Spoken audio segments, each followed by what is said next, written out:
Hi అండి. అందరికీ నమస్కారం.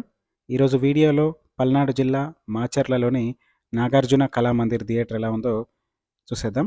ప్రీవియస్‌గా ఈ మాచర్లలోని థియేటర్‌కి సంబంధించిన వీడియోస్ మన ఛానల్‌లో చేశాను. ఎవరైనా చూడని వాళ్ళుంటే మన ఛానల్‌లోకి వెళ్ళి చూడొచ్చు. థియేటర్స్ అండ్ మూవీస్ మీద చాలా ఇంట్రెస్ట్ తోటి ప్రతి ఒక్క థియేటర్ వీడియో కవర్ చేయాలని ఇంట్రెస్ట్ తోటి నేను థియేటర్ వీడియోలు చేస్తున్నాను. మీరు నా ఛానల్‌ని మొదటిసారిగా చూస్తున్నట్లయితే మరిన్ని థియేటర్ వీడియోలు మీరు చూడాలనుకుంటే మన ఛానల్‌ని సబ్స్క్రైబ్ చేయడం మాత్రం మర్చిపోకండి. ఫ్యూచర్‌లో ఇంకా చాలా థియేటర్ వీడియోలైతే చేస్తాను. ఈ థియేటర్‌ని ఫిబ్రవరి 11, 1960 సంవత్సరంలో స్టార్ట్ చేశారు. అప్పటి ఎమ్మెల్సీ గారు బొజ్జ ఆదినారాయణ గారి చేతి మీదులుగా ఈ థియేటర్‌ని స్టార్ట్ చేయడం జరిగింది. థియేటర్ లోపల యాంబియన్స్ చూసుకుంటే క్లాసికల్ 90స్ కాలం నాటి థియేటర్ మోడల్‌లాగా అయితే అనిపిస్తుంది. ఇప్పుడు మనం చాలా వరకు మూవీస్ చూసేటప్పుడు థియేటర్ బాగుందా? లోపల యాంబియన్స్ బాగుందా? సీటింగ్ బాగుందా? అవన్నీ చూస్తున్నాం గానీ, మన చిన్నతనంలో థియేటర్ ఎలా ఉన్నా కూడా ఎగబడి మూవీస్ అయితే చూసేవాళ్ళం. నాకు ఈ థియేటర్ చూడగానే నేను చిన్నప్పుడు చూసిన థియేటర్స్ అండ్ సినిమాల తాలూకు జ్ఞాపకాలన్నీ కూడా గుర్తొచ్చేసాయి. అంటే మనకా పాత జ్ఞాపకాలనైతే గుర్తు చేస్తుంది థియేటర్ ఖచ్చితంగా. అండ్ సీటింగ్ ప్యాటర్న్ కూడా మనకా ఓల్డ్ సీటింగ్ ప్యాటర్నే ఉంది. ఇంకా అయితే అప్‌డేట్ చేయలేదు. థియేటర్‌ని రీమోడల్ చేయాలని చాలా కాలం నుంచి ప్లానింగ్ ఉందట కానీ కొంచెం డిలే అవ్వుకుంటూ వస్తుంది. సో, ఇప్పుడున్న సినిమాల పరిస్థితి కూడా అలాగే ఉంది. చాలా సినిమాలు కూడా ఎక్కువ కాలం రన్ అవ్వట్లేవు. ఓటీటీల పుణ్యమా అంటూ ఈ థియేటర్‌కి వచ్చేవాళ్ళు కూడా చాలా తక్కువయ్యారు. అలాగే థియేటర్ మీద కూడా ఇన్వెస్ట్ చేస్తే తిరిగి ప్రాఫిట్ రాలేని పరిస్థితి అయితే ఇప్పుడుంది. ఏదైనా మూవీ రన్ అయినా కూడా మాక్సిమం ఒక 1 వీక్ పబ్లిక్ టాక్ బావుంటే ఇంకో 1 వీక్ అయితే ఎక్స్‌ట్రా రన్ అవుతుంది. కాబట్టి ఇలాంటి సిట్యుయేషన్స్‌లో థియేటర్స్‌ని రీమోడల్ చేసి మళ్ళీ ఇంకా ఒక థియేటర్‌ని ఫుల్ ఫ్లెడ్జ్‌గా రన్ చేయగలగడం అంటే నిజంగా అది చాలా ధైర్యంతో కూడుకున్న పని. ఈ థియేటర్‌ని రీమోడల్ చేయాలని చెప్పి చాలా కాలం నుంచి ప్లాన్ చేస్తున్నారట గానీ, కొంచెం డిలే అవ్వకుండా అయితే వస్తుంది. డెఫినెట్‌లీ కొంచెం డిలే అయినా కూడా రీమోడల్ అయితే చేయొచ్చు.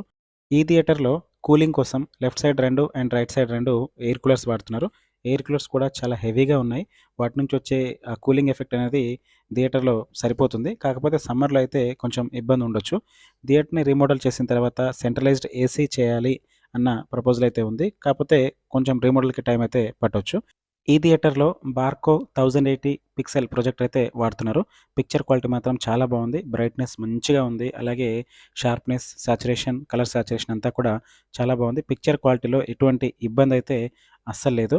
నేను వీడియో షూట్ చేసిన రోజు ఎటువంటి మూవీ అయితే లేదు. ఆ రోజు మూవీ క్యాన్సిల్ అయింది. అందుకని కొన్ని సాంగ్స్ అండ్ కొన్ని ట్రైలర్స్ అయితే ప్లే చేయించి నేను చూసాను.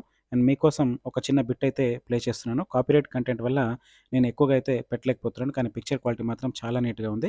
అండ్ ఈ థియేటర్‌లో వాడుతున్న సౌండ్ సిస్టమ్ వచ్చేసి డాల్బీ డిజిటల్ సౌండ్ సిస్టమ్ వాడుతున్నారు. ఇంతకుముందు ఈ థియేటర్‌లో XT10 ప్రాసెసర్ అయితే వాడేవాళ్ళట. అండ్ ఈ ప్రాసెసర్ గురించి ఒక ఇంపార్టెంట్ విషయం ఏంటంటే, ఈ ప్రాసెసర్‌ని మెయిన్‌గా ఇంతకుముందు మన హైదరాబాద్‌లో సుదర్శన్ అండ్ దేవి థియేటర్ లాంటి మెయిన్ థియేటర్‌లో యూజ్ చేసేవాళ్ళంట. సౌండ్ సిస్టమ్ అయితే చాలా బాగుండేది. అండ్ ఇప్పుడు ప్రెజెంట్ వాడుతున్న ప్రాసెసర్ వచ్చేసి USL JST80 Dolby digital processor అయితే వాడుతున్నారు. ఈ యూఎస్ఎల్ ప్రాసెసర్‌ని డాల్బీ ఆడియో లాగా అలాగే డీటీఎస్ లాగా రెండిటిగా కూడా యూజ్ చేయొచ్చు. అండ్ సౌండ్ సిస్టమ్ అయితే అల్టిమేట్. సిద్ధార్థ నటించిన 'కొంచెం ఇష్టం కొంచెం కష్టం' మూవీ నుంచి ఈ థియేటర్‌లో డీటీఎస్ సౌండ్ సిస్టమ్‌ని వాడుతున్నారట. అండ్ డీటీఎస్ సౌండ్ సిస్టమ్ వచ్చినప్పటి నుంచి మాచర్లలో సౌండ్ సిస్టమ్ అంటే ఫస్ట్ గుర్తొచ్చే థియేటర్ నాగార్జున కళామందిర్ అని చాలామంది చెప్పారు. అండ్ నేను లోకల్‌లో కొంతమందిని అలాగే ఆటోలో ట్రావెల్ చేసేటప్పుడు కొంతమంది ఆటో డ్రైవర్స్‌ని ఒపీనియన్ తీసుకున్నాను. అండ్ సౌండ్ అనగానే నాగార్జున కళామందిర్ సౌండ్ సిస్టమే వేరని చాలామంది చెప్పారు. అండ్ నేను అబ్జర్వ్ చేసిన దాని ప్రకారం కూడా సౌండ్ సిస్టమ్ మాత్రం టూ మచ్‌గా ఉంది. అండ్ సరౌండ్ ఎఫెక్ట్ కానివ్వండి, బేస్ కానివ్వండి అన్నీ బాగున్నాయి. సరౌండ్ ఎఫెక్ట్ అయితే సూపర్బ్‌గా ఉంది. మనకు లెఫ్ట్‌లో 9, రైట్‌లో 9 total 18 side speakers and back side 6 టోటల్‌గా 24 సరౌండ్ స్పీకర్స్ ఉన్నాయి. వాటి నుంచి వచ్చే ప్రతి సరౌండ్ ఎఫెక్ట్ కూడా చాలా రిచ్‌గా ఉంది.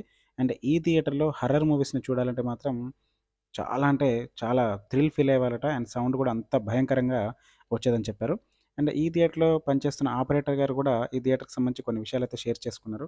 అండ్ ఒకప్పుడు 'సింహ' మూవీ టైంలో దాదాపుగా 600 మందిని ఈ థియేటర్‌లో కూర్చోబెట్టి మూవీ అయితే చూపిచ్చారట. అంటే పక్కన నిల్చోబెట్టి సీట్లు లేకున్నా కూడా అంత హెవీ క్రేజ్ తోటి దాదాపు ఒక 30 ఇయర్స్ పాటు హెవీ క్రేజ్ తోటి నడిపిన థియేటర్ తొందరలోనే రీమోడల్ చేసి ఇంకా మంచిగా అవ్వాలని మనస్ఫూర్తిగా కోరుకుంటున్నాను. ఇలాంటి మరిన్ని థియేటర్ వీడియోల కోసం మన ఛానల్‌ని సబ్స్క్రైబ్ చేసుకోండి.